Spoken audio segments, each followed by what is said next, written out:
요즘 학교에서요. 선생님, 정의가 뭐예요? 이런 질문이 나온대요. 좀 놀랍죠? 네, 기본적인 개념인데도 말이죠. 그런데 이런 문해력 문제가 인공지능 시대의 경쟁력, 심지어 노벨상이랑도 연결된다면 어떨까요? 흥미로운 연결인데요. 오늘 저희가 같이 살펴볼 자료들이 바로 그 얘기입니다. AI 문해력 5라는 교육 프로그램에 대한 설명이랑 또 AI 시대 문해력이 왜 중요한지, 그리고 이게 노벨상하고는 무슨 관련이 있는지 다른 글들이에요. 좋습니다. 이번 분석 목표는 이 새로운 교육 방식이 뭔지, 그리고 지금 우리한테 꼭 필요한 핵심 역량이 뭔지 그 자료들을 통해서 좀 깊이 파헤쳐보는 거죠. 당신이 정보를 그냥 아는 걸 넘어서 제대로 이해하고 또 활용하는 데 도움이 되면 좋겠습니다. 네. 그럼 먼저 이 문해력 저하 문제부터 좀 짚어볼까요? 네, 자료들 보니까 현장 교사분들 목소리가 아주 높더라고요. OECD 피사 결과도 그렇고요. 맞아요. 읽기 점수가 계속 떨어지고 특히 그 하위권 학생 비율이 늘었다는 게 눈에 띄죠. 글자는 읽는데 그 뜻을 모른다, 이런 경우가 많아진다는 거잖아요. 네. 그 원인 중 하나로 이제 영상 매체, 뭐 유튜브 같은 거에 너무 익숙해진 걸 꼽더라고요.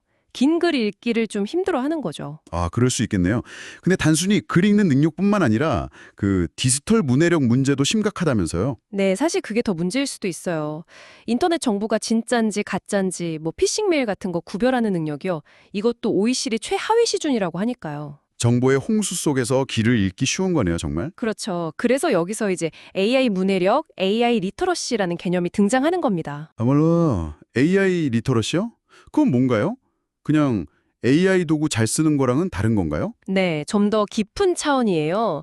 단순히 쓰는 걸 넘어서 AI가 어떻게 작동하는지 그 원리를 이해하고요. 원리 이해? 네.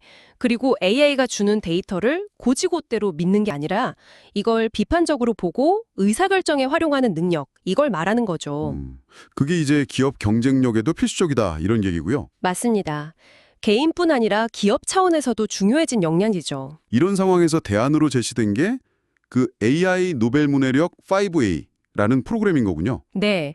자료에서는 이걸 엔드-투-엔드 솔루션이라고 표현하는데요.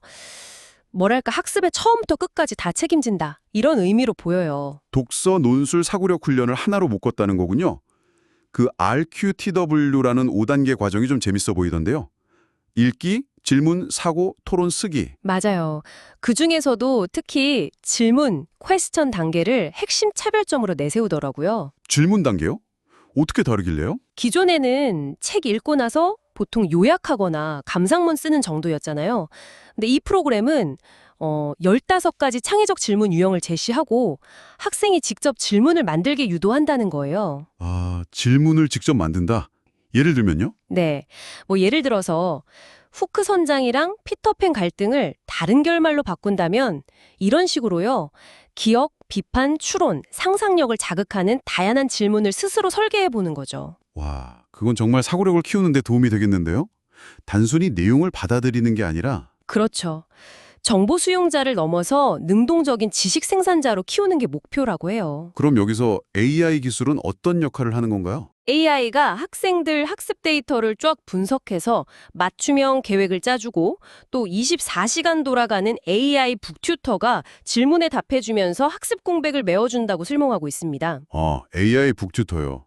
그럼 선생님들은 좀 편해지시겠네요. 네, 그런 장점도 언급돼요. 행정 부담 줄고 교육 자체에 더 집중할 수 있다고요. AI가 학생 파트너이자 교사 조력자 역할까지 하는 그림인 거죠. 그런데 이 프로그램 이름에도 그렇고 가장 좀 파격적인 목표가 노벨 과학상 수상 영재 양성이잖아요. 네, 맞아요. 그게 사실 가장 눈에 띄는 부분이죠. 실제 노벨상 수상자들의 연구나 독서 전략 같은 걸 교육 과정에 반영하고 학술 활동 기회도 준다고 명시되어 있더라고요. 이게 정말 가능할까요? AI로 노벨상 영재를 키운다는 게요? 글쎄요. 사실 AI 자체가 노벨상을 받을 수 있냐는 논의도 있잖아요. 아, 맞다. 그 구글 딥마인드의 알파폴드, 단백질 구조 예측해서 레스커상 받았었죠? 그게 예비 노벨상이라고 불린다면서요. 네, 맞아요. 하지만 그 상도 알파폴드라는 AI 자체에게 준 게 아니라 그걸 개발한 연구자들에게 준 거고요. 현재 규정상으로는 AI는 노벨상을 못 받아요. 살아있는 사람에게만 주니까요. 아, 그렇군요. 중요한 건 이제 AI가 과학적 발견을 엄청나게 앞당기는 뭐랄까 강력한 도구가 됐다는 사실이죠. 그렇죠. 도구로서의 역할은 분명해 보이네요. 네. 그리고 또 UC 버클리 총장 인터뷰 내용도 좀 생각해 볼 만한데요. 그분은 노벨상 비결로 특정 기술보다는 창의성, 다양성, 그리고 여러 분야를 아우르는 전인적 교육을 꼽았어요. 아, 창의성, 다양성, 전인 교육. 단순히 한우물만 파는 게 아니고요. 네. 과학, 예술, 인문학을 막 넘나들면서 연결하고 통합하는 능력, 그리고 무엇보다 자기가 진짜 즐거워하는 분야에 대한 열정, 이게 핵심이라는 거죠. 돈이나 명예가 아니라요. 듣고 보니 일리가 있네요. 결국 기술 자체보다는 그걸 활용하는 사람의 역량이 중요하다는 거군요. 맞습니다. 오늘 살펴본 자료들도 결국 비슷한 맥락의 메시지를 주는 것 같아요. AI 시대가 될수록 오히려 더 깊이 읽고 날카롭게 질문하고 비판적으로 생각하는 그런 인간 고유의 문해력이 더 중요해진다는 거죠. 역설적이네요. 기술이 발전할수록 인간의 능력이 더 중요해진다니? 그렇죠. 이 AI 노벨 문해력 5라는 프로그램도 이런 시대적 요구에 맞춰 나온 하나의 시도라고 볼 수 있겠고요. 네.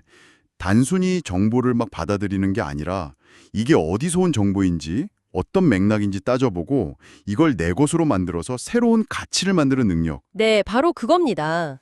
기술이 편리함을 주지만 거기에 그냥 의존하는 게 아니라 그걸 주체적으로 활용하고 통제할 수 있는 깊이 있는 사고력, 이게 앞으로 더 중요해질 거라는 거죠. 그럼 마지막으로 당신에게 질문을 하나 던져보겠습니다. 자료 속 프로그램은 노벨상 수상자 양성이라는 아주 큰 목표를 내걸었는데요. 네, 상당히 야심찬 목표죠. 하지만 이 특정 프로그램을 떠나서 한번 생각해보죠.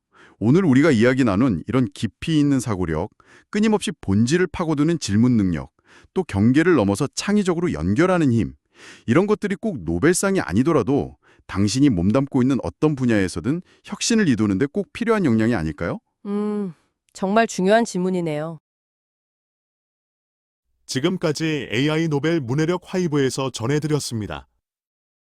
프랜차이즈나 학원, 교습소 운영, 자녀들의 학습 방법에 대해서 궁금하신 사항이나 문의는 화면에 보이는 휴대폰 번호로 연락 주시면 됩니다. 감사합니다.